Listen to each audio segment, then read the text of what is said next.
And here we are at the sweet potatoes that we planted for seed. This will be next year's seed. We're paying special attention to these too, because this will be our 2012 plants in the making. They're doing exceptionally well. We're having some issues with nutgrass in these here. There's some other Bermuda grass, I guess, or a little bit of weeds, but I've got to go through and weed these out. You got to get that choking grass out of there. So I've got 3 rows planted a fair distance apart. I'm not messing around with spacing this time. We're allowing plenty of space between the plants. Here I've done a 3rd planting of zucchini. Is it going to make it? Probably not, but it only cost me $1 and probably 45 minutes, let's say, to put them in here. And what I've had to do today is thin out the plants. It's about that time.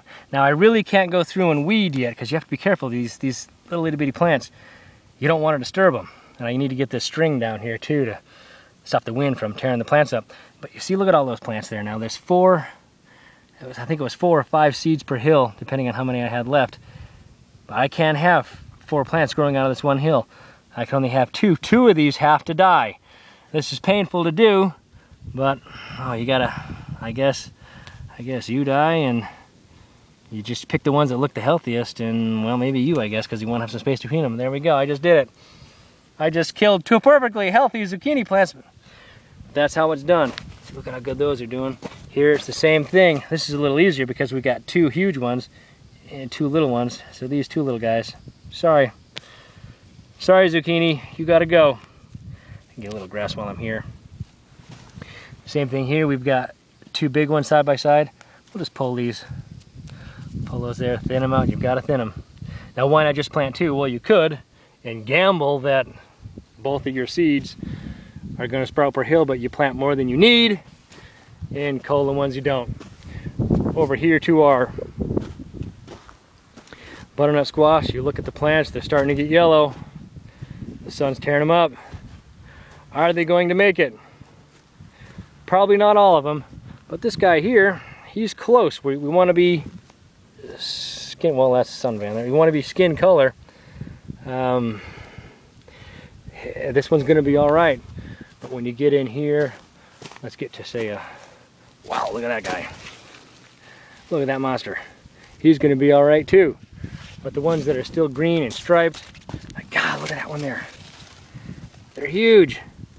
Is he going to make it? Well, we're going to hope so. I'm going to water this like crazy.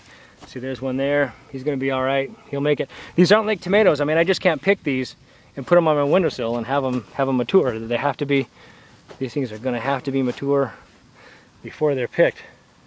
You see the way they're spreading out also into other rows. We get to the weeding, you see all the nutgrass buried deep inside here. I mean, there's bunches of it, but you can get in there and get it, but sometimes you'll disturb the plants. You see these little guys, they're putting down roots, these vines. They're putting down real feelers as they go, and I hate to move the vines. Each time you do that, you pull them up and they have to put their little feely dealies back down in there, and I hate to move them. Like when I rototilled out here, I had to tear some up, spread them back out. I'm not going to do that anymore. We'll just let the grass grow in there. Let's go on. I say we've probably got 40 or so butternut squash that are doing good. Let's come around here to our wilting in this intense sun. Cantaloupes. How do we know when a cantaloupe is ready? Good question. Now here's one that's definitely not. They're green, they're small, smooth, nowhere near ready. Hopefully they'll make it. Now we're getting closer. Here we go. We've got some webbing started, but we're still green. We're still hard as a rock. Not ready yet. And don't let the size fool you. Sometimes, like this one here, even though it's small, he's getting pretty close. The texture's getting there. That guy there too, he's getting close. There's some more there, maybe the next couple of days. Hopefully they won't be all ready at the exact same time. Here we go. Here's one that, see the color's different. That one looks ripe. Look at that, it just fell off the vine. Look at the size of that baby. No rot on the bottom, that's what we like. Sometimes bugs will come by and they'll plant eggs all around here, and fire ants, if these get wet and they split open, the fire ants go right for the fluid in there. You gotta hurry up and get to them quick. Get the ants off and bring them inside, get them in the fridge. And this is where this guy's going. I'd put him in the basket, but he'd fill the basket. So that about ends it for the videotaping of this garden for this year. We may come back and look at potatoes when it's time to harvest them. But in about 2 more weeks, the only thing you're gonna see here is sweet potatoes and perhaps some squash and perhaps some cantaloupe. We're just about done till next year, and next year we're going to be doing things a little different. We're going to go for a high volume of certain specific crops because we've had such a good harvest this year that there are a lot of things that we have enough to last us 2 years, so I won't need to plant any of it. So we'll try things a little different for next year.